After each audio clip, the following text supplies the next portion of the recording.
I'm Hayley. And I'm Andy. And welcome to our first ever podcast. That was a drum roll? Or the podcast. Yeah, or the podcast didn't download properly. This podcast is... It's a film podcast. It's inspired by my lack of knowledge of a certain class of film. Every film. So each episode, which hopefully we're going to do weekly, possibly periodically. Possibly twice a week. Yes, subscribe. Who knows? So we're just going to put them when we can, basically. But each episode is going to be a different film, but one very important question, which is, Andy, how have you not seen Silence of the Lambs? Clarice.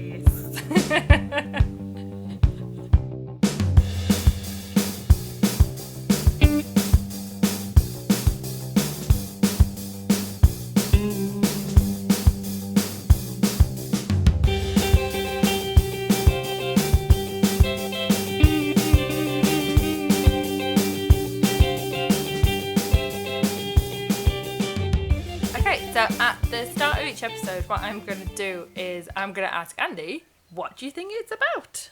Well, I know it's about a cannibal because I've seen Hannibal, which I understand is the third Hannibal film. Yes. Yeah. No. Oh. Second. Or it's Red Dragon? Red Dragon's the third, I think. Is Red Dragon after Hannibal? Yeah. I see. I just assumed that Hannibal was the sort of the cash-in one. Well, I will check this, but in the book order, Red Dragon is the first one. So I think that the Joseph Fiennes, Ray Fiennes, his brother, one of the Fiennes. Fiennes. He's Mr. Fiennes. It's a prequel, so it was written first. But Silence of the Lambs is the best part of the story. Right, okay. So Hannibal was a book as well. That wasn't a cash-in Hollywood's. I don't believe so. I believe it was a book. I just figured... TV series is.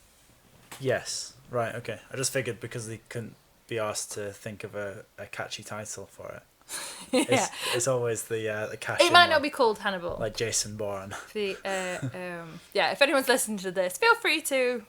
tell me I'm wrong. I like knowing trivia that I'm wrong about. Well, you can check it out when watching the film. That is true. And then I'll come back and go, everything I've just said is totally wrong. So it's about Hannibal. Anthony Hopkins. The cannibal. Inventive name. Hannibal the cannibal. Jodie Foster. Yes. I have watched the trailer, which we're going to hear in a second. Yes. So I, to be honest, I didn't know. I knew Buffalo Bill, right? Is in it.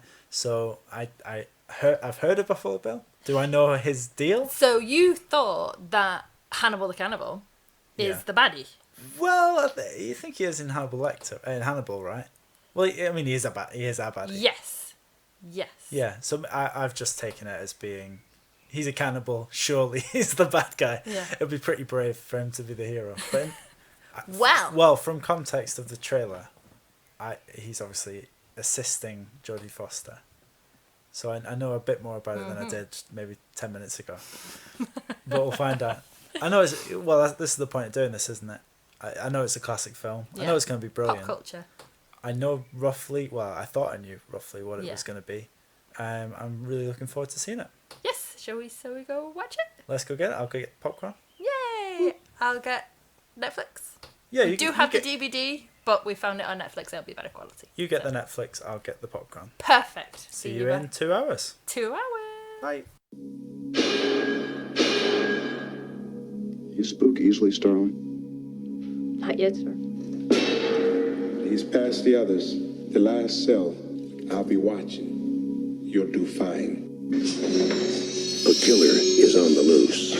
Keeps them alive for 3 days. Then he shoots them, skins them, and dumps them. A rookie FBI agent is on his trail. He's got real physical strength, cautious, precise, and he's never impulsive. He'll never stop. But in order to track him down, she'll have to match wits. I'll help you catch him, Clary. Believe me, you don't want Hannibal Lecter inside your head. With the darkest of all job, but never forget what he is. But he's a monster. Pure psychopath. So rare to capture one alive. So close to the way you're going to catch him. Do you realize that? Oh, Clarice, your problem is you need to get more fun out of life. You told me you don't spook easily. You call this easy, sir? Lecter's missing an arm. Man's a raving maniac. Who knows what he'll do?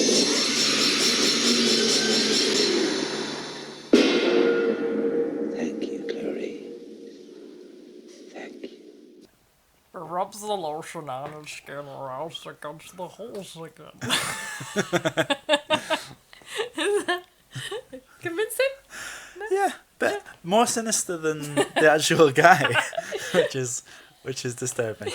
So we just finished watching, literally like 5 minutes ago, The Silence of the Lambs. So, a few things before I get to what you thought on it. Yeah. So, it was released in 1991. Yep. It was on Valentine's Day. Yes. Yes. Good. It was on the trailer. Good date movie, was it? It was on the trailer. Yeah. Bring your date to this rom-com. It was the third film to ever win the Big Five at the Oscars. So, Best Picture, Best Actor, Best Actress, Best Director, and Best Screenplay. Okay. Yeah. Yeah. So the other ones were it happened one night in 1935, and I haven't seen that. You'll be surprised to hear. I've not seen that. I don't know what that is. Or One Flew Over the Cuckoo's Nest. Yeah, which I haven't seen. It's one of those films. Again, I mean, all the films that we're gonna watch. We will cover that one. Soon. Yeah, oh yeah, they're all films. I mean, how have you not seen One Flew Over the Cuckoo's Nest? Yeah, that's the name of the podcast. The thing is, and the reason we're doing this is, I've been aware of these films for as long as I can remember. Yeah, you had a social life when you were growing up, so you went something, out. I'm not bragging, but I didn't. I started playing Nintendo 64 and watching sitcoms. I watched any old film I could get my hands on. Well, that's the difference, isn't it?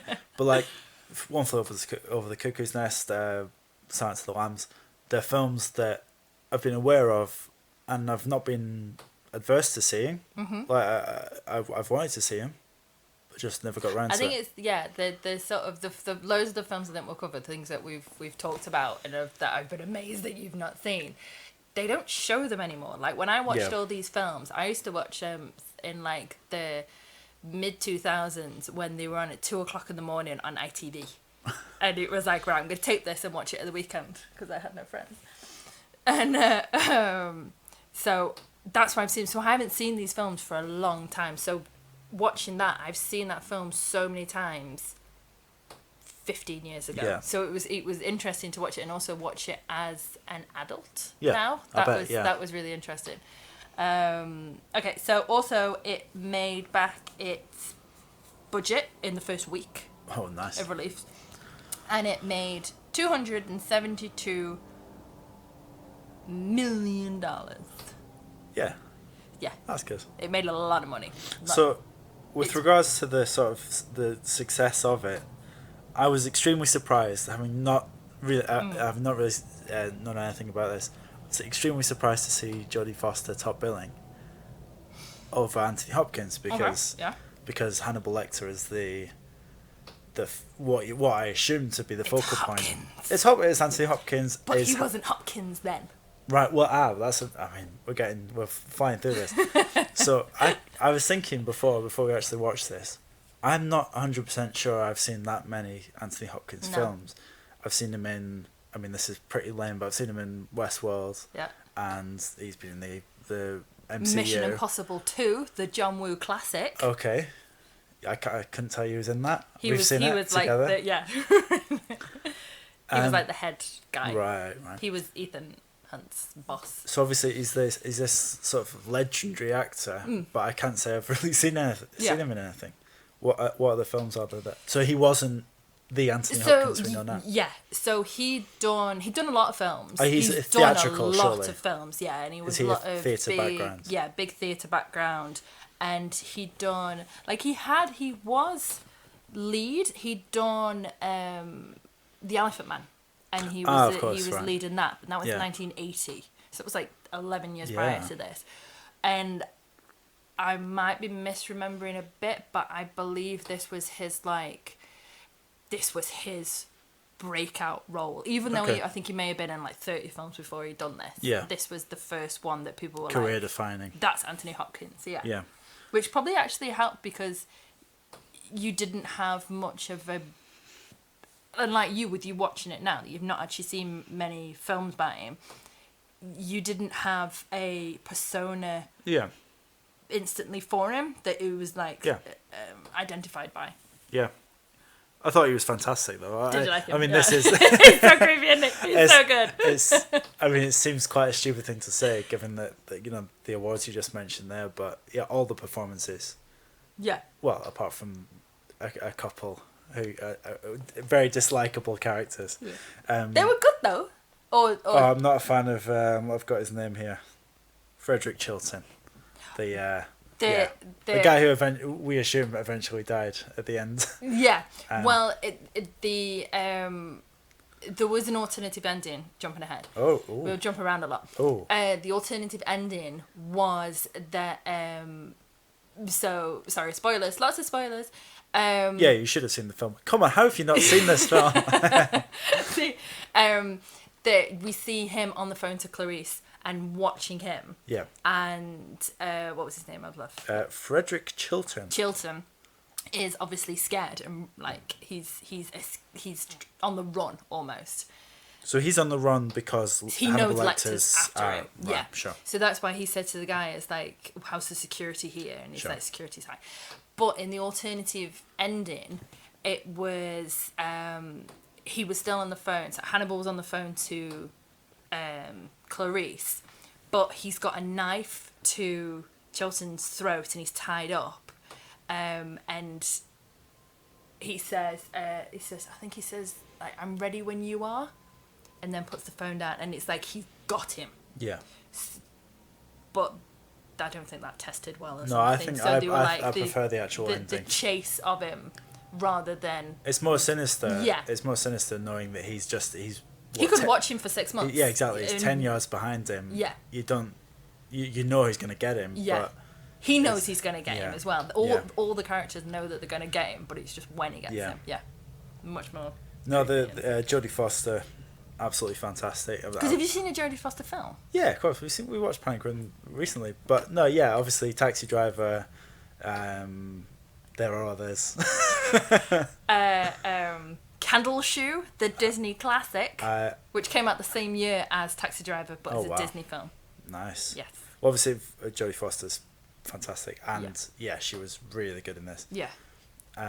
Yeah, I was surprised at top billing though. Just to go back to that, only because of what I know now. You know. Well, if back at the time Well, she'd have been massive, wouldn't she? she just come off the back, she got an Oscar for The Accused Oh, of course, yeah.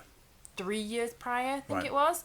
So she's just come off the back of Best Actor Yeah. Oscar, and she's at like peak, Yeah. basically.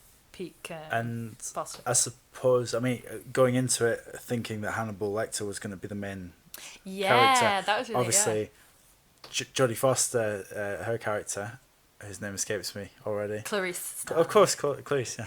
Clarice. Good evening. Clarice. She was the main character, so Yes. why? Of course, she should be top billing. I thought her portrayal. Obviously, this is from a book, but I thought it was quite Ripley-esque. Yeah. I thought there was a lot of sort of Sigourney Weaver about her. Very That's just modern woman Yeah, as well. absolutely. Saying is that this film is oh god, how many years old? Well, it's is it? nearly Maths? 30 years old, Yeah, yeah. nearly Yeah. 30 years old. That to have that she's so aware of how she is viewed by men Oh, and yeah. how that she's thing, but she works it. She plays it to her advantage. Well, the beauty of it, I think, in terms of her performance, was that she was also at the same time suffering with it a little bit as well. yeah, She yeah. knew how to. In many ways, she knew how to deal with it, but it was also bothering her. Yeah. And to be honest, the first note I've made, aside from the awesome front flip that she did in the opening credits, of the thing, which is awesome. She practiced that so many Loved times, that. Was the sort of idea, the feminist sort of angle on it. It did, for a film that's 30 years old. It did. It's just scary how, you know, things haven't really changed. Well, you know how things are, because it was all her colleagues were male. That she's running through at the start. She's trying to speak to someone. They're all male. The guys in the prison are all male. They're all condescending. The funeral, where she's surrounded by 15 police officers, who are all, you know, looming over her, and I thought that was really, and ranking below her. Yeah. They're hovering and they're staring. They look her up and down all the time. And that seemed really pointed. I think they definitely made a choice. The director made a choice to highlight this. I don't know the background of the books and things like that, but you know, the creepy guys. You know, a lot of creepy men in this. Well, I think, to be honest, I think it was saying it was because I didn't realize until when I was doing the research for this that it was a male director. Right. Well, you can see it being a female director, of course. I think that it was really, really well done, because it wasn't. I don't feel that it was ramming it down your throat. Yeah. That this is what women have to deal with all the time. But as a speaking as a 31-year-old woman, you do get that all the time. Yeah. You get that all the time, and you just. The industry I work in is quite a male-dominated industry. Well, you're in the FBI as well, aren't you? I am in. But shh! Don't tell me. Blow my cover. So I was quite surprised that it was a.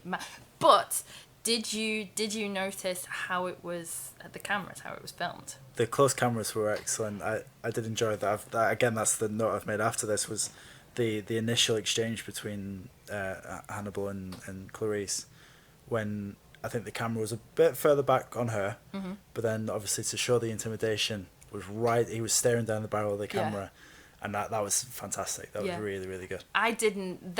This is the first time I've got. I think if you'd seen it in the cinema, you would have got it. But watching this film 15 years ago on a tiny TV, 22-inch TV that I had in my bedroom that I used to watch all these films on, not widescreen.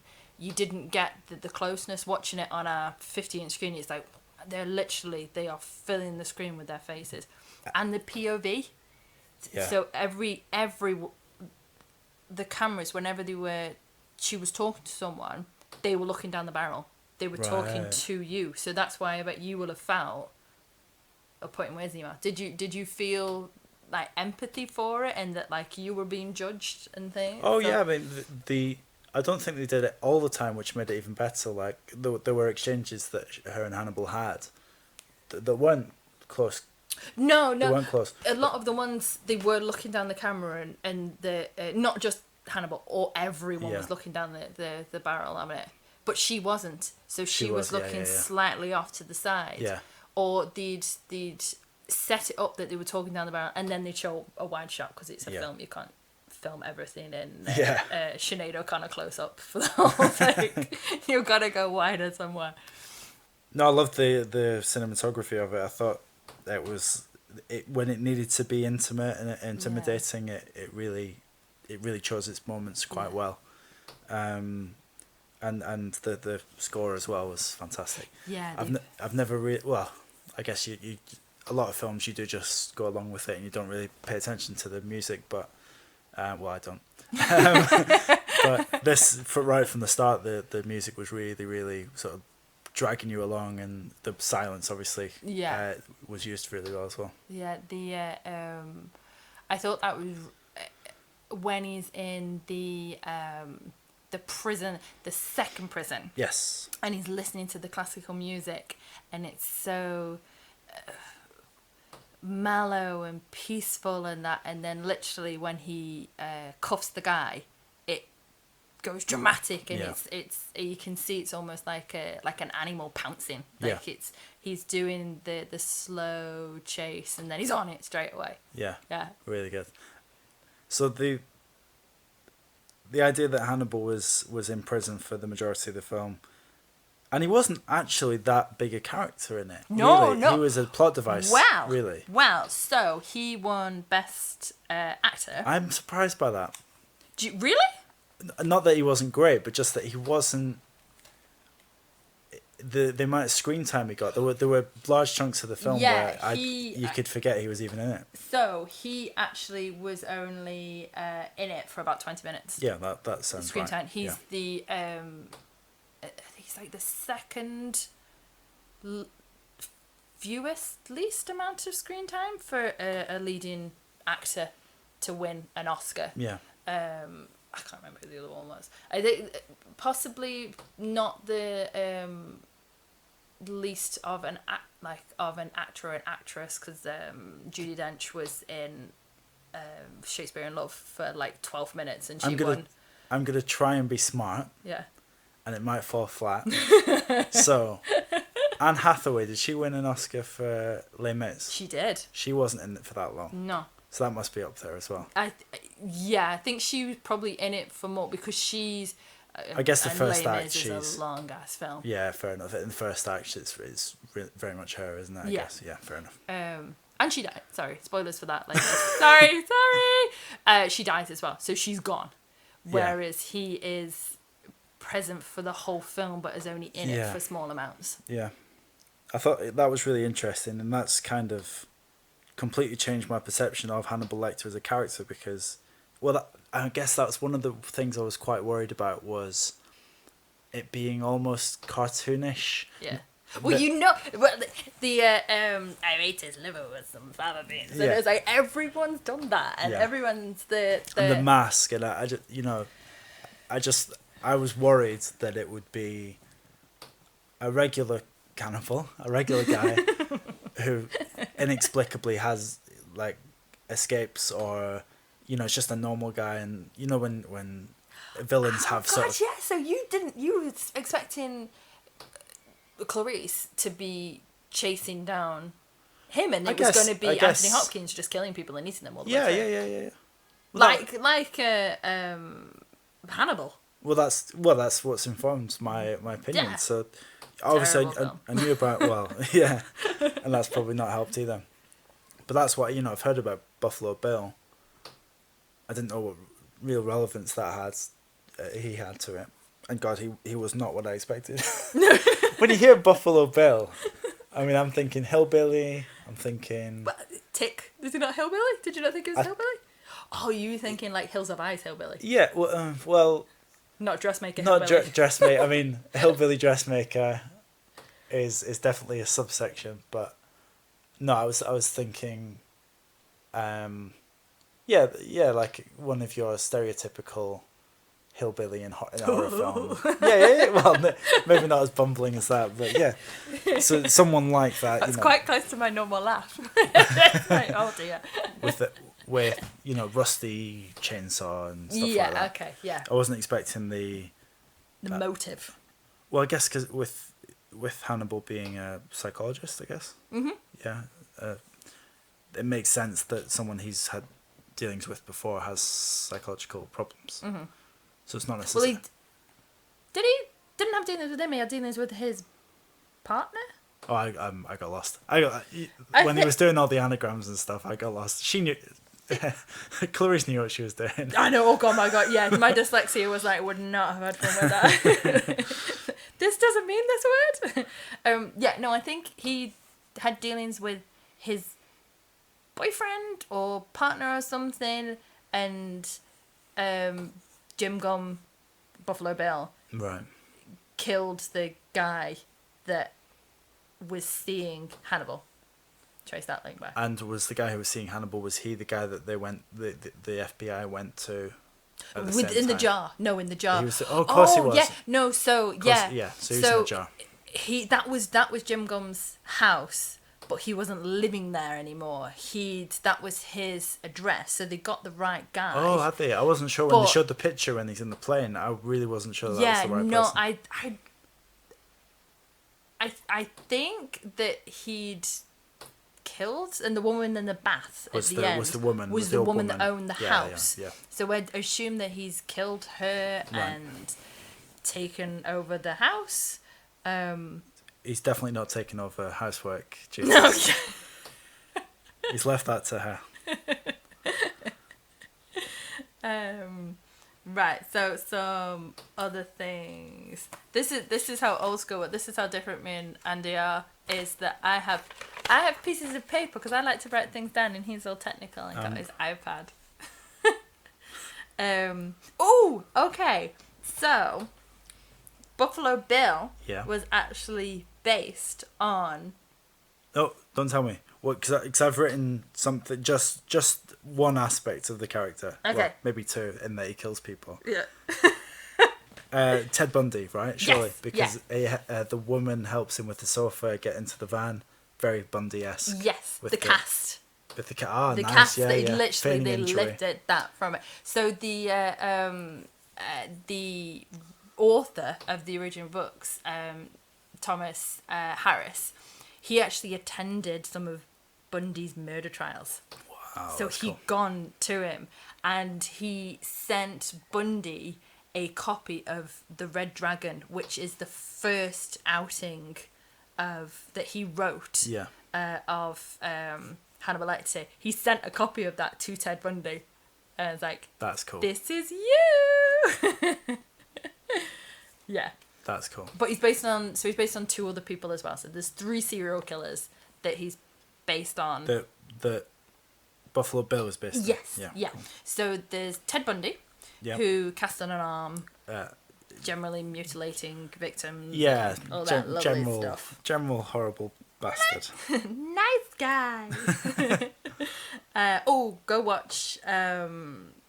What is it? Wickedly shocking. Shockingly evil, extremely wicked and vile. Yeah, something. Zac Efron as Ted Bundy. Very good. Yeah, it's good. Gary M. Hednick, I think his name Okay. was. So he was a serial killer that he kidnapped his victims. He kidnapped 6 of them and murdered them and did nasty stuff to him. Buffalo Bill kidnapped 6 No, sorry. as well. No. Oh, did he? Yeah. Oh, yeah. Well, 'cause for it 5 Said, it and said then- 5 and there's... No, I did not get that. And Yeah, then because it said the 6th was the one that got away. Excellent. Ooh, nice. And this Gary guy, kept him in a pit Classic. as well. And then the last one is Ed Gein, who Not aware of his work. you'd know him. You'd know his picture. Okay. So he was all into. What's his name again? Sorry. Ed Gein. Ed Gein. I think I'm saying it. Gein. So he was all into like doing lovely stuff with the skins of his victims, and in his house when they caught him, he had chairs made from human skin, and he had masks of people's faces that he cut the faces off, and a corset made of nipples. Entirely of that's a lot of nipples. That's a lot of nipples. Yeah, it might have been quite a small corset, maybe strategically placed in a pinnage sort of style. A posy maybe. But yeah, so he's when I was like looking into the what they'd done, it was literally like the author has gone, yes, we'll take that and we'll put it in, and we'll take that and put it in. Well, I guess when you're writing a book, not that I ever have or ever will, but I suppose you're drawing from reality, aren't you? So Yeah. if you can take 3, for want of a better word, awesome serial killers. Yeah, prolific serial killers. And bringing out the most interesting aspects of their personality. That's And they would have been, I don't know when the books were written. Well, obviously when Ted Bundy was still alive, so what's that, 70s? So he'd written this. well, Bundy was still alive when we were born, right? Yes? Yeah, he died during our lifetime, I think. Yeah, I think it was 80, was it 88? I think it was mine. You're 90. Oh, I missed out. Yeah. Sorry, Ted. But so he was writing when this was all very, very much in the Public consciousness. Yeah, yeah. When we're talking about sort of the style of it, because I was worried obviously about Hannibal being sort of cartoonish villain, you know, just rampaging, eating everything like Godzilla style cannibal. But it was actually because we more recently have been quite big fans of 90s thrillers, and this is right in that wheelhouse sort of thing. That's right there in the 90s, so classic 90s thrillers. I didn't think that was the type of film it was going to be. Did you? So you think that was a thriller? Because I think it's a thriller, not a horror. It's a big debate between people think that it's not a horror. Is The Silence of the Lambs? Is it? It's like, oh, it's the most scariest film. I don't think it's. It's scary. It's psychologically scary, but I wouldn't. It's a thriller for me. It's thriller, yeah. Well, I wrote down because these are films that we've watched quite recently: Cape Fear and Primal Fear. Yeah. 2 90s thrillers that I think had very similar tones. From books. Both from books, and obviously like Mystic River and things like that, where I know it's 2003. Shockingly, yeah. That was like, wow, they have. But I thought it had that. I wasn't expecting that sort of tone. But no, I wouldn't say it was a horror. No, it's a thriller. It's a police FBI based. You know, Hannibal. The cannibal element is minimal. The serial killer element is that of a thriller.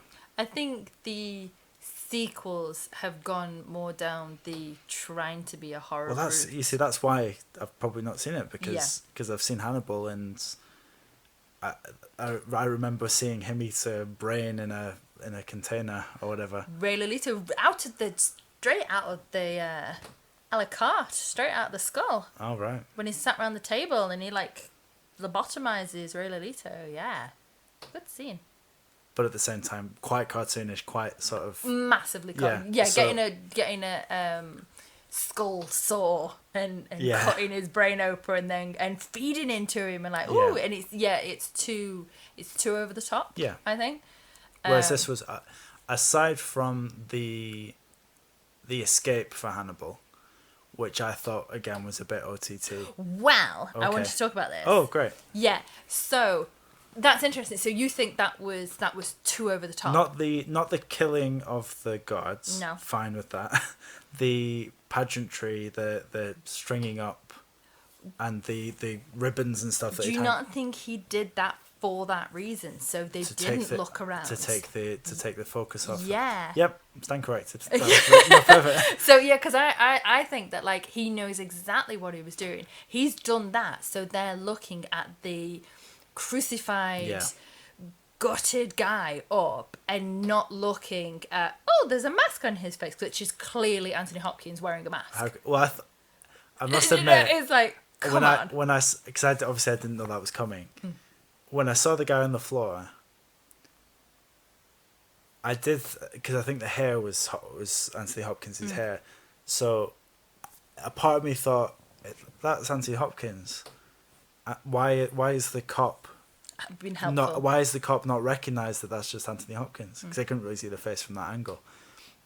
And then the reveal. To be fair, at that point I was, right. Okay, fair enough. It's the cop. Yeah. Anthony Hopkins is on the top of the elevator. And then the switch, the reveal was excellent. Yeah. In the ambulance. Yeah, when really he pulls good. It off. Really good. Pulls his face off. That is. Yeah. Different film. Yeah. Well, that was his cellmate earlier on. Oh, it was horrible. Do you know when I watched that? This shows that like the when I actually first watched this film, I was way too young to have watched it. I didn't realise. I thought he spat at her. Oh, bless you. I know. I didn't realise that he'd thrown ejaculate. Yeah, at her. I was watching it. I was like, oh my god, that's disgusting. Watching it as an adult, I know what that is now. I thought he just spat at her. Bless you. I know. So much worse.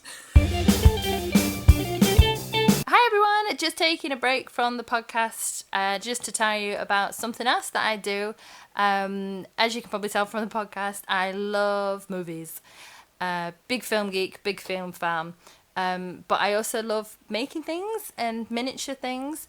So I've combined the two and I have made lots of miniature, tiny scale houses and buildings from famous movies. If that's something that you would be interested in looking at, I'd love you to go and have a look at them on Instagram at McCool Collectibles or on Facebook. We've got loads of things on there, so like them, comment, send me a message if you like them. And also some of them are for sale. Which ones are for sale? The Ghostbusters Firehouse. Excellent. Psycho. And Up is on its way, the Up house. Excellent. So where do you go to find out more? That is on Instagram at McCool Collectibles. And how do you spell McCool? Oh, good question. That is MCKOOL. Collectibles.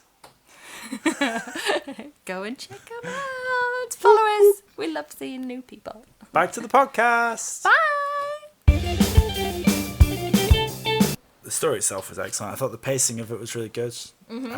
As those good 90s thrillers tend to, they pace it. Nothing happens for a large amount of the film. It's world building. It's yeah. It's all very understated. There's nothing too groundbreaking in the first two acts, and then I thought the third act reveals the switch of the raids in the houses. I thought that was really well done. Yeah. Because that wouldn't be done like that. If they did that now, they'd be showing her walking up and him walking up and her walking up, and it's like I think that back in the 90s, films were respected the audience more. That you didn't have to spell it out. Didn't have to be exhibition. It's not an exhibition. Nobody expects an exhibition. Exposition. Yes. That you don't need as an audience to. It's like it's an 18. Give the viewer some respect that they've actually may have be able to figure something out. Well, I wrote that as well. I mean, we're covering all my notes here. The way in which they revealed everything. So from Jodie Foster being in the girl's house, and she's just looking around, and it's really understated, and it's you don't. She's just looking at the pictures. She's looking out the window, and everything sort of clicks together. It's like, oh, there's a moth. Yeah, well, that was she gets to the moth. Oh god, don't get started on moths. But we're not fans of moths. It's like, yeah, we were saying that when we were watching it. If when she was going through and she was like chasing the serial killer, yes, go, and then she goes into the room when there's a moth. They're like, nope, sorry. Wait for backup. Yeah, you're on your own, girlie. The way in which they were revealed, more or less every reveal was done in such a way that did respect the audience. Yeah, absolutely, and that's what great 90s thrillers were like. Yeah. So Primal Fear being a good one with Ed Norton and your mate. I've put you on the spot there. Oh my god, yeah. The guy that's in Pretty Woman, Richard Gere. Oh yeah. God! Do you know when you were saying Primal Fear, I was thinking Cape Fear. Yeah, no, Primal Fear. Oh, Primal Fear's so good. So Ed Norton and Richard Gere. Richard Gere, yeah. Yeah, and that reveal towards the end of that. If you haven't seen that film, absolutely watch it. It's fantastic. Yeah, we're not going to tell you what the reveal is. No, but there is one at some point in the film. That's fair. That's fair. Yeah. Something happens. Something happens at some point in the film. But that sort of reveal was phenomenal, and then this was very similar. Well, I think the sign of a good plot reveal is that the audience get it a split second before they actually show it. Yeah, totally. And this film did that. Yeah. It was you're watching it through and you're working it out with it, and when you see her eyes go, it's like, oh yeah. Yeah. But I think Jodie Foster is so good at the understated as well. She's really good with her eyes. Yeah. That as is Anthony Hopkins. Anthony Hopkins. Yeah. Very good eye work. Those eyes. Beautiful eyes. Beautiful eyes. Terrifying eyes. Best eyes Oscar he got for that, I think. Especially when he's in the Hannibal mask. But that was fantastic. Like he's the suit. Yeah. His eyes go wild. Absolutely brilliant. Did you know that Clarice was the Clarice. Good evening, Clarice. Was the one of the main inspirations for Scully in X-Files. Yes, Dana I can Scully. totally see that. Yeah. Totally see that. Even the hair. Yeah. Like they've gone oh, we like the look. Just gonna. Clarice's character was great as well. Really, really, you were really rooting for her the whole way through.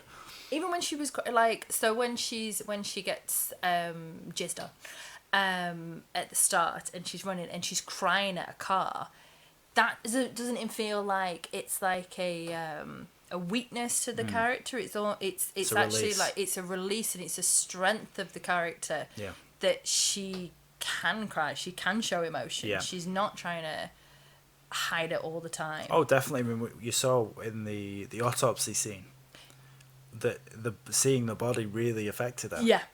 And she, by the end of the scene, she was fine. Yeah. She'd composed herself, but before we as an audience had seen the body, we are just reacting on her reaction, and it was really well done. You know, you could see she was obviously flustered by it. But didn't crack. Didn't crack. No, she kept on because that was her character. But I think that's testament to Jodie Foster that really you knew that body was horrific. Yeah. She played it perfectly. So you got that, but also she was holding it together enough. You know, it'd be easy for her to start crying and turning away and shouting, and you would have got the idea that the body's horrible. Yeah. Oh my god. But you got that impression still, even though she stayed strong. Yeah. I thought it was great. I think that she did it amazingly as well. Of when Anthony Hopkins is analysing her, and he's saying to her, like, with your good bag and your cheap shoes, and he is literally picking on every insecurity.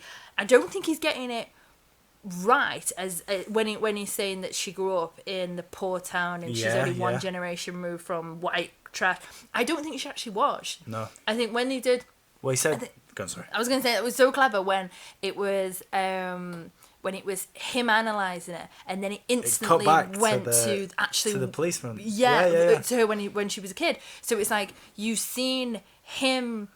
This is what he. I don't think that's even what he thinks. I think that's what he's trying to push the buttons. Yeah, that's what he knows that she is insecure about. So he's saying that, and then to cut back, and we as an audience are viewing it as like, oh no, they probably didn't have much money, but they weren't as poor as maybe she thinks that people think that she was. Yeah, and the fact that to do that directly after he's just said that your dad was a coal miner or a labourer essentially, and then to cut back and say actually no, this guy was a good cop and he was an honest man and all this in a film with not a lot of flashbacks and 2 flashbacks I think. During the funeral maybe. To do that is perfect because it sets the scene without really needing to be there. It tells you exactly. Well, actually, Hannibal's not. He's not right. He's just trying to push the buttons. He's not. I think he knows exactly what she is. Yeah. And he is saying that, knowing that it's not quite right, but knowing that like you're saying, push the buttons. Yeah. But it gives the audience a sense that because if they hadn't have put that in. Even though it does come to light later on that obviously her dad was killed as a cop, it would have given him a bit more. The audience would have put a bit more faith in him, in what he's doing in terms of sort of analysing people, whereas to say it straight away, it's kind of the director going or the writer going, oh, actually. No. What? No, I think that it was the he knows he's getting it wrong. He's everything he's doing. He's a master manipulator. Yeah. And he's saying that to get what he wants. Like he's not. I don't think he's getting it wrong. He's saying. Well, if he just told him straight out, he wouldn't get anything. So he's giving him a little bit, and she'll come back. Yeah. A little bit, and they'll come back. Yeah. But like you were saying, that then it's also maybe putting the when the guy's listening, when he's not meant to be listening in, and he's listening to the conversation, of that he knows that. That's what Clarice is. So now it's not just he said it to her and it's her insecurities. He's making sure other people know it. Yeah. He's so good in it. Also, from what you just said there, I think you're absolutely right, and it's from him saying that, probably knowing that he's not correct, it also drags out of Clarice the truth, because she'll want to set the story straight.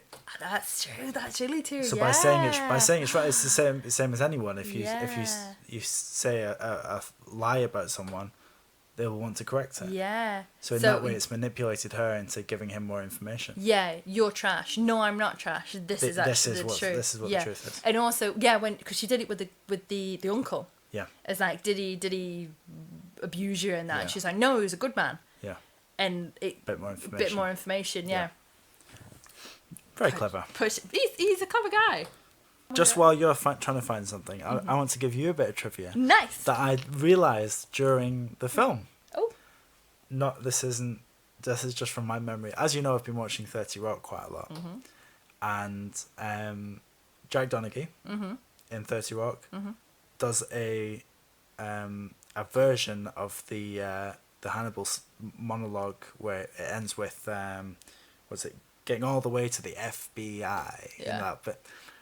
Jack Donaghy does the same to Kenneth, but it's NBC instead of FBI. Yeah, nice. I thought it rang a bell. I didn't obviously get that reference before, but might not be interesting, but it's true. Well, a little bit of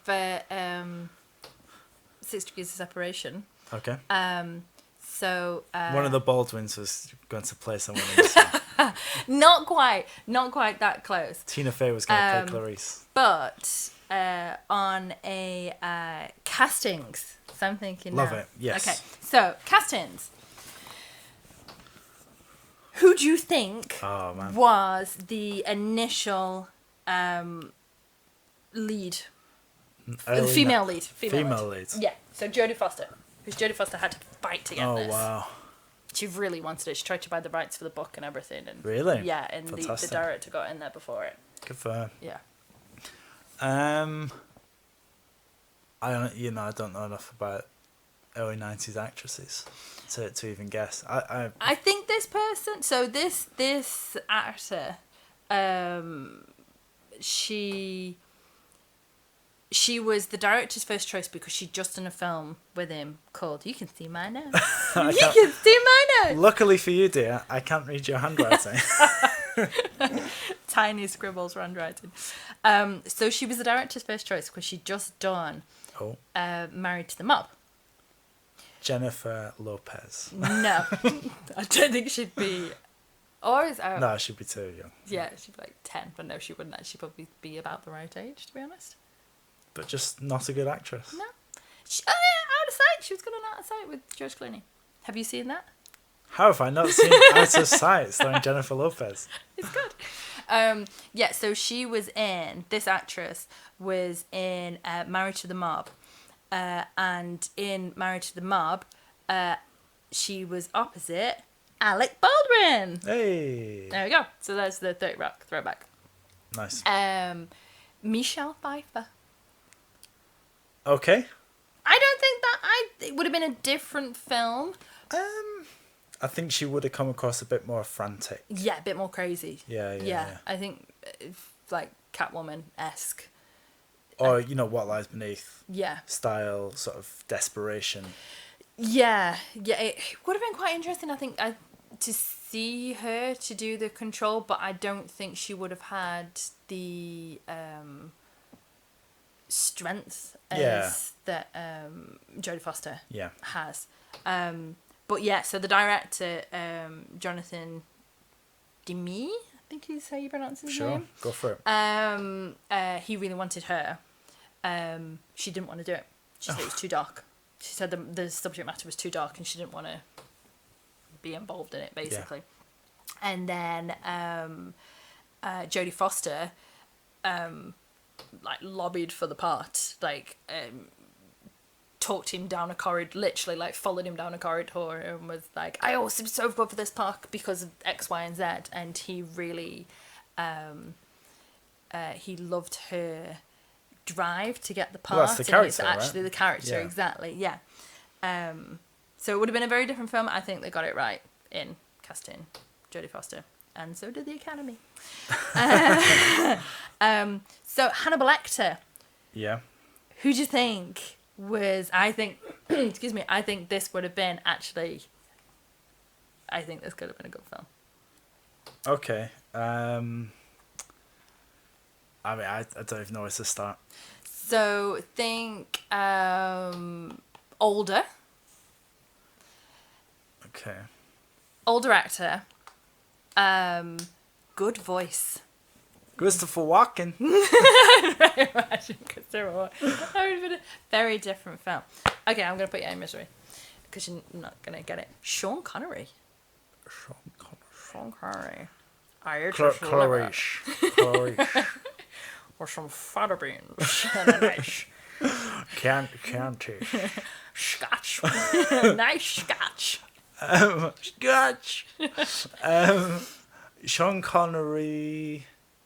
He can be creepy. Yeah, no, Right. I think he would have been good. Last one.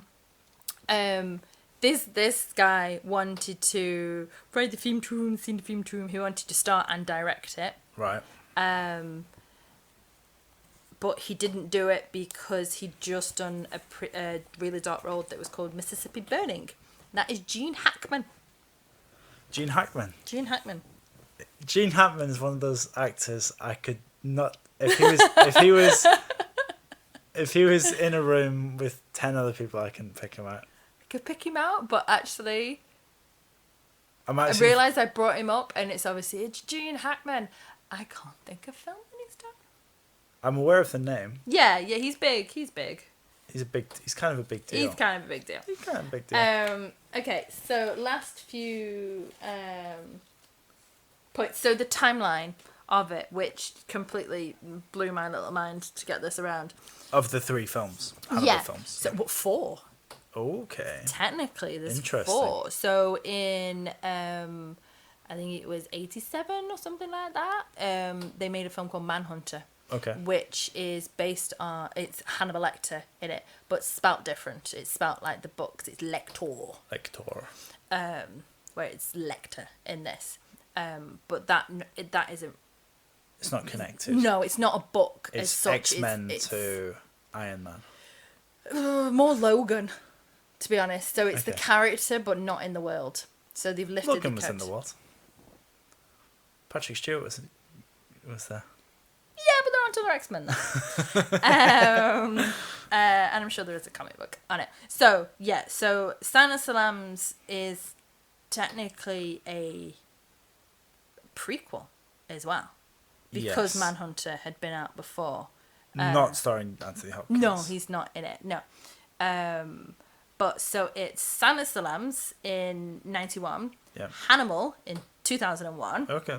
Which is like 7 years after he's escaped, but Yeah. that's Julianne Moore as Clarice, because Jodie Foster basically thought the script was shit and it's a tiny role. Well, so having didn't do it. seen this 15 years ago and not remembering anything about it really, Yeah, I can vouch for that. I just remember Julianne Moore crying a lot. Well, that's kind of why beforehand I thought, when you said they were all based on books, I thought this was a classic Hollywood cash grab. Yeah, Where they had a property and they've crapped out a script just because they had Anthony Hopkins tied in for something. yeah, That was my reaction to that film.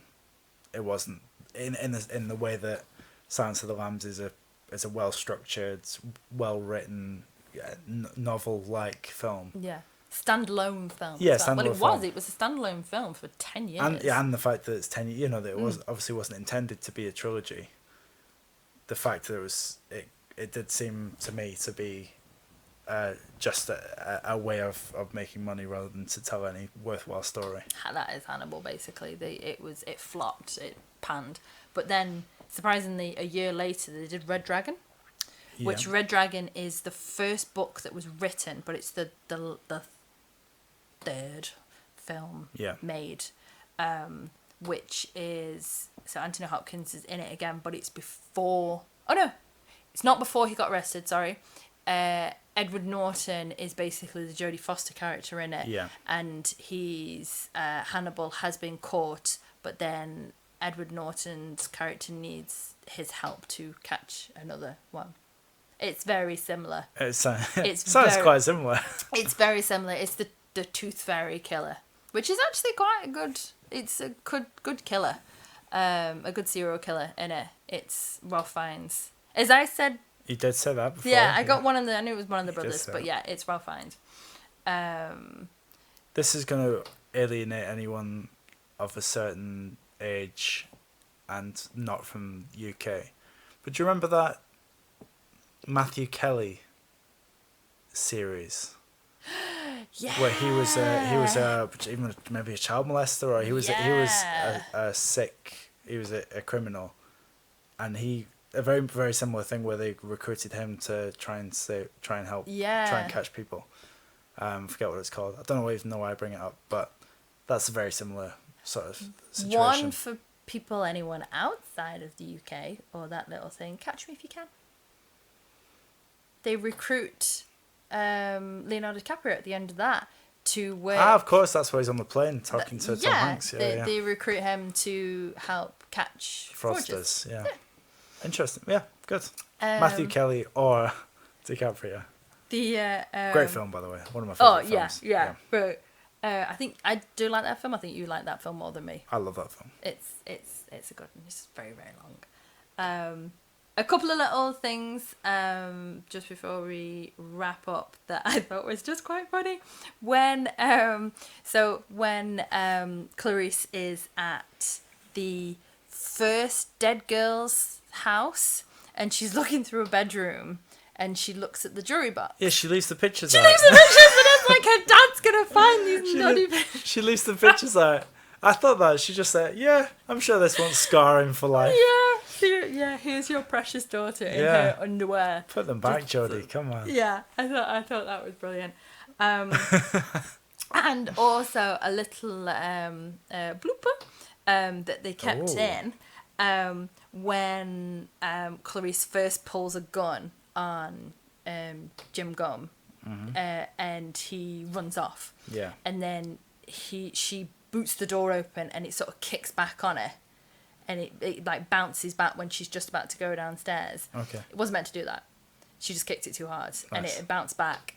But they kept it in because they thought that it was very real world. Natural, would actually happen, you know, like... Oh, absolutely. That she is a bit nervous and she's maybe gone a bit overzealous for it and booted the door.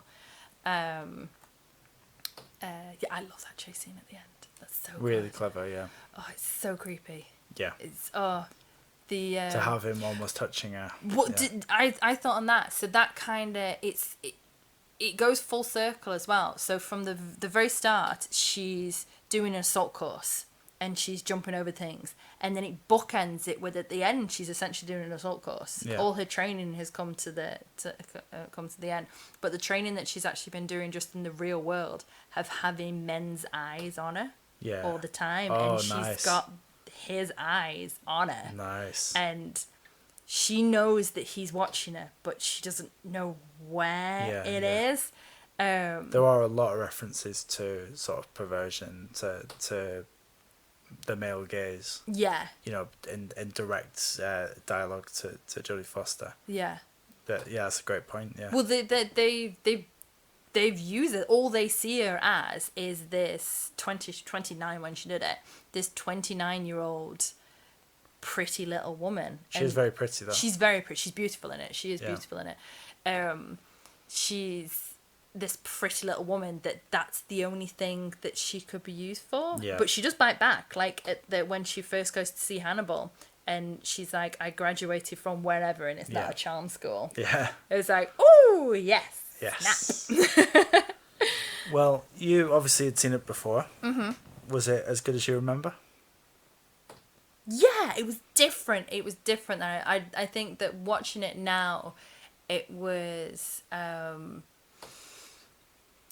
less scary, less shocking. I don't know if it's because I've watched a lot of other things since it and I knew what was happening. But also I think the creepiness of it Yeah. was actually more apparent on this watching than when I've watched it before. Maybe because when I watched it before I was 15 and wasn't as aware. I thought the guy spat at her. Yeah, That's where my head was when I watched it. So I didn't get all the little group shots when they were looking her up and down and things like that. Yeah. And also the strength that she has as a female character, Yeah. I think it's very empowering. But no, really enjoyed it. And not as long as I remember it. No, it flew by. Yeah, it's a long film, but it didn't feel long. Did you like it? I enjoyed it very much. I think the feminist sort of viewpoint, the male gaze, the diminishing of a woman's role and their standing in the world, that was probably more of a takeaway for me than a cannibal or, Really? Ooh, or a that's serial good. killer. Yeah. I think the theme throughout the film for me was her sort of earning her place, even to the point. Okay, right.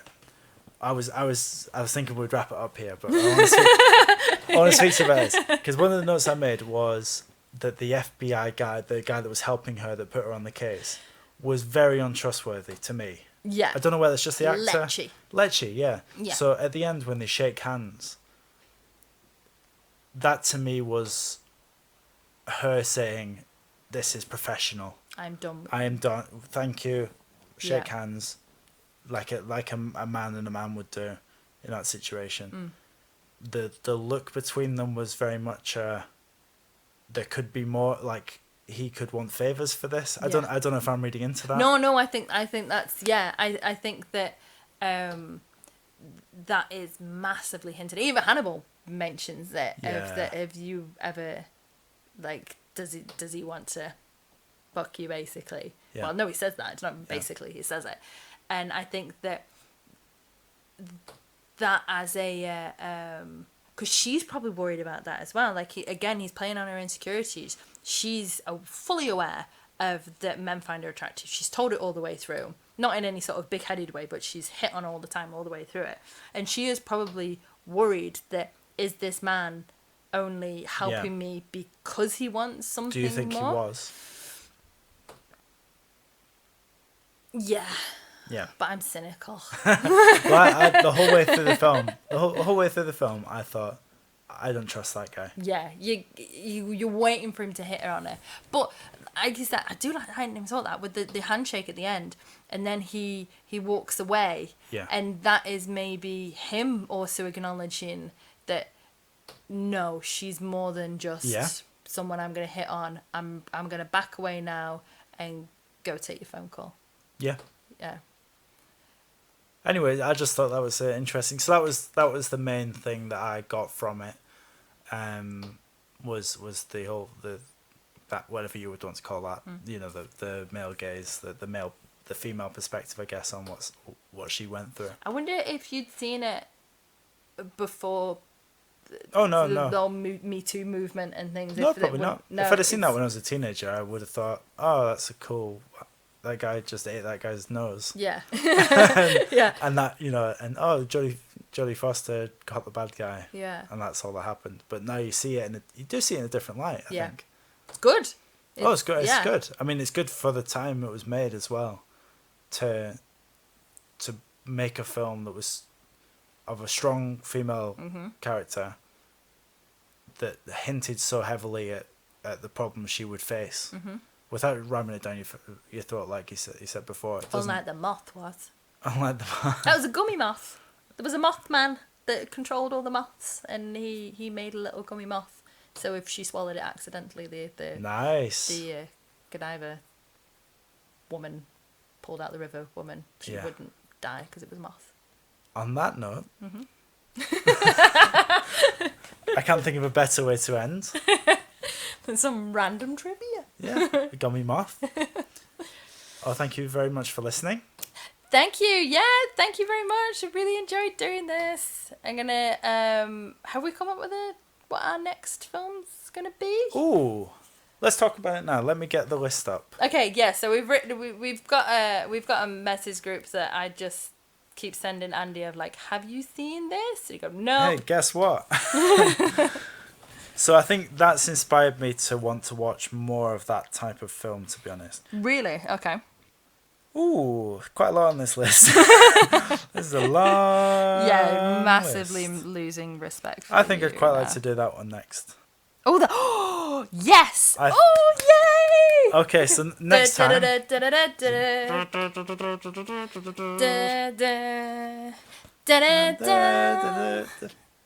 That's right, it's Castaway. No, next time, Yes. hopefully next week, Yes. we are going to watch Rocky, which I've never seen. Adrian! There he is. That's a direct clip from the film.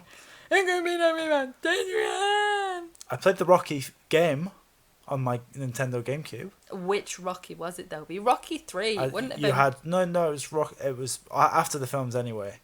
It was I think you could play as maybe it was a story mode involved. That's irrelevant, really. Was it Apollo Creed or was it? No, you could play as any of them. Mr. It had Dolph Lundgren and everything. Oh, nice. Yeah. Oh, so it was the No, it was all end of the first franchise before the new ones. But we're going to watch the original Rocky. Original Rocky film. Yes. So next time, hopefully next week, we will be discussing that and look forward to seeing it. I'm very excited. I love Rocky. Thanks for listening. Thank you. Bye.